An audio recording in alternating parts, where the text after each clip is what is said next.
Yo! What's up sa inyo mga katukmol? Binalikan namin ang binabalik-balikan ng mga Nova Ecijano na legendary restaurant sa Cabanatuan City na may masasarap, katakam-takam at authentic na lutong bahay.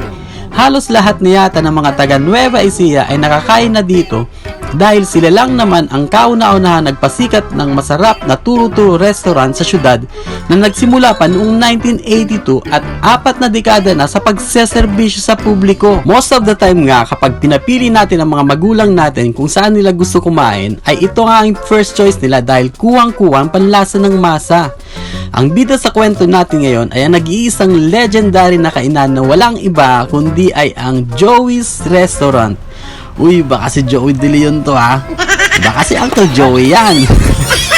Napakadili lang mahanap ng Joey's dahil malapit lang sila sa Plaza Lucero sa may bandang likuran ng Cathedral Church ng Cabanatuan City at meron din silang branch sa second floor ng Pacific Mall. At ito na nga ang in-order namin ni Mrs. Ang iconic bestseller nila na Baked Mac, hindi leftover na lechon paksiw na madaming balat at ang pork lechon sisig na solid ang lasa at hindi tinipid. Binira ko agad ang balat ng lechon dahil naglalaway na ako. Unang kagat, ambulansya ka agad.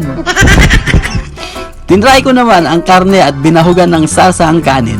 Napaka-tender ng laman at malinamnam ang sarsa. Naglagay uli ako ng karne sa kanin kasunod ng malinamnam na sarsa at pinaibabawan ko ng malupet na balat sabay subo.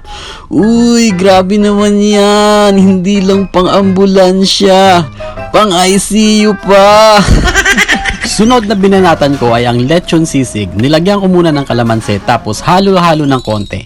Kitang-kita nyo talaga na hindi tinipid sa balat at napakadaming laman. At ayan na nga, sinubo na ni Katukmol. Grabe, sobrang solid at linamnam. Isa pa nga ang subo. Chalap. Heaven talaga to mga tol.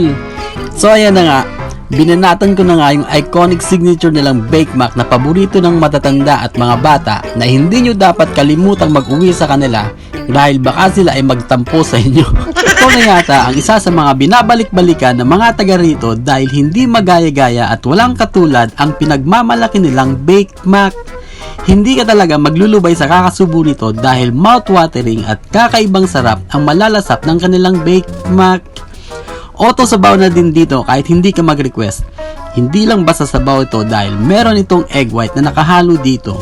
At ito naman yung branch nila sa Pacific Mall, malapit lang sa sinihan at hindi pa rin nagbabago ang hitsura nila. Wonton beef mami ang in-order ng anak namin at sa isang iglap lang ay naubos ka agad dahil sa sobrang sarap. Natapon me. Butas yung mangkok mo? Butas? At syempre, hindi din mawawala ang signature special palabok na paborito ng aking misis na punong-puno at hindi tinipid sa sahog. Hindi ko rin pinalampas ang napakasarap nilang leche flan. Sobrang smooth ng texture, parang sumasabog sa bibig ang lasa at swabing-swabe lang sa lalamunan. So, sa mga hindi pa nakakakain dito sa Joey's, ay ilagay nyo na sa bucket list nyo na kapag nagawi kayo ng Cabanatuan City, ay hindi pwedeng hindi kayo kakain sa legendary Joey's Restaurant para matikman nyo din ang masasarap na lutong bahay nila. Hanggang sa muli po mga katukmol. Ingat, God bless and peace out!